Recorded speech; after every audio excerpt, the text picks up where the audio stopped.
Frankenstein's Aunt by Rune Pettersson. What's Flapping in the Library?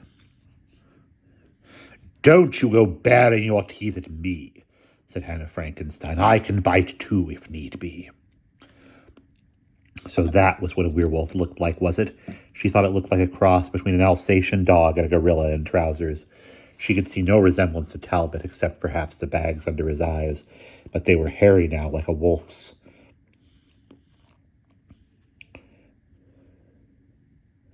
An indefinite grayish-yellow color. All werewolves are gray in the dark, she thought. The werewolf growled and leaped at her. But she sidestepped quickly, and unable to stop itself, the beast flew quite a way down the slope. She noticed that he had no tail. The hillside was thick with fleeing people, their torches lay burning on the ground, and in the light of one of them she saw the guard's Tyrolean hat. Franz appeared at her side. Aunt, hold up indoors, he's dangerous. I can't take the responsibility of that hairy thing running around all night. If anything happens, the villagers will blame us. She wondered how she could lure the werewolf in without being attacked herself. The werewolf had halted his progress down the hill, apparently frightened by the many burning torches that lay on the road. He snapped and snarled, running back and forth with long gliding strides. Now and again, glancing hungrily up and out Frankenstein and Franz. His yellow eyes glittered in the firelight, his teeth gleaming white. Aunt Frankenstein tried to call him as she would a dog. Come on, then, come to Auntie, there's a good werewolf.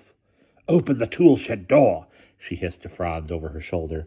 Slowly she began to retreat up toward the castle. The werewolf came, crouching on his hairy fists. His hairy fists clenched at his chest as he bounded up toward her with long loping strides. Aunt Frankenstein recognized Talbot's baggy trousers.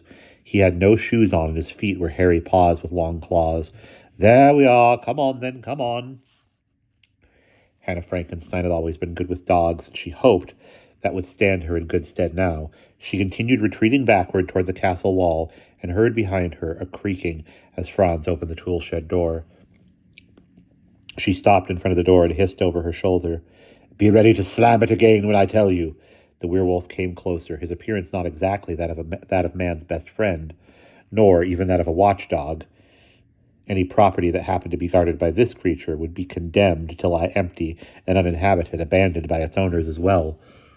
There were thin streaks of mist in the undergrowth, and, as if wading through white smoke, those horrible paws and Talbot's trousers came nearer and nearer, his hairy body crouched, ready to leap. A gurgling sound came from the black snout, and the fangs of his lower jaw gleamed. There you are, give Auntie your paw now. She was aware that she was stretching things a bit far. The werewolf growled hideously, its yellow eyes narrowing. Eye narrowing was a bad sign, Aunt Frankenstein knew of old. No, she said, then you'll have to go into your kennel. Here, in, I say. Hannah Frankenstein stepped aside just in time.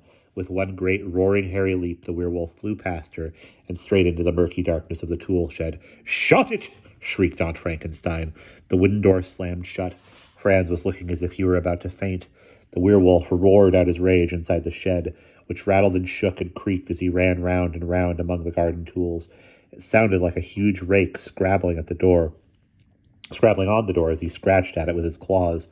The planks bulged outward under his assaults, and Aunt Frankenstein, praying with all her might that the shed would hold, shouted through the cracks in the door, Mr. Talbot, no more nonsense now, thank you.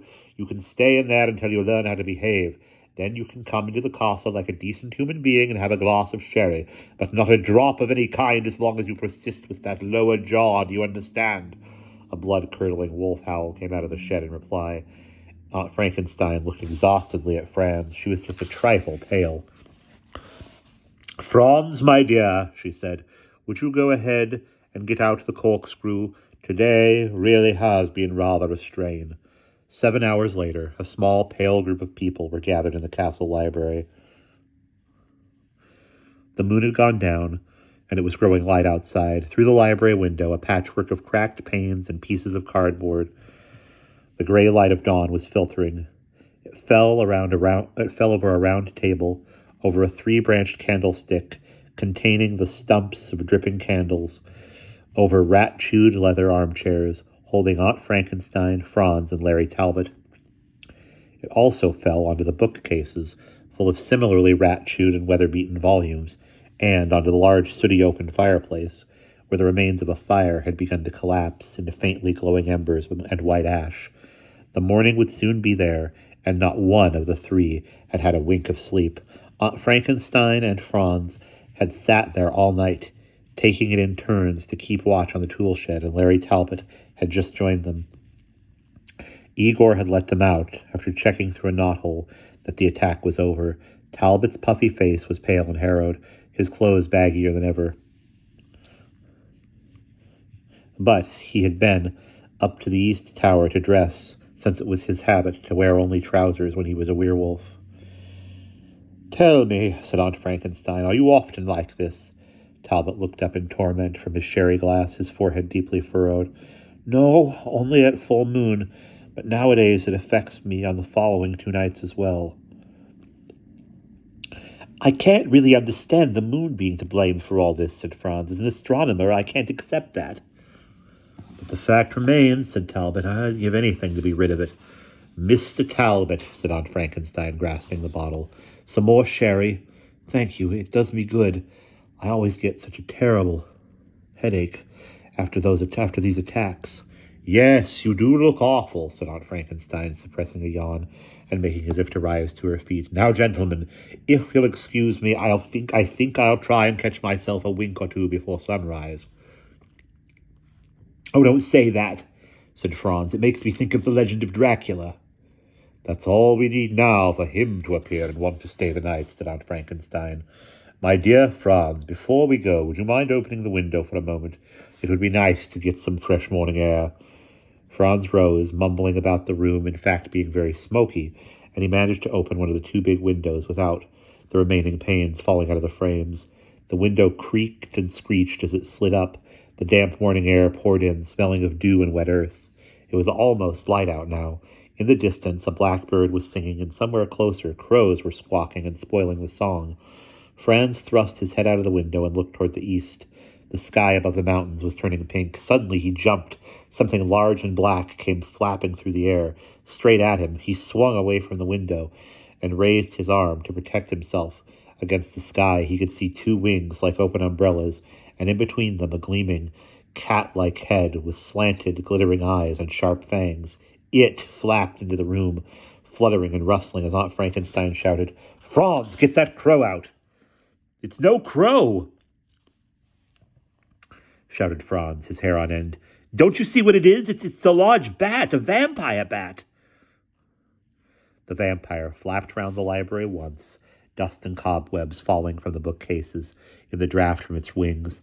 Aunt Frankenstein and Larry Talbot had leaped to their feet and were holding their hands in front of their faces. Once again it flapped around with rustling wings. Then it stalled in the air, hovering above the floor. Out of the wings, like black draperies, fell a figure. There was a rustle of cloth, and a pair of patent leather shoes were heard landing on the parquet floor, and there he stood, elegantly clad, in tailcoat and cape, pale as death, and with a smile on his black lips, Count Dracula. And that's the end of that chapter.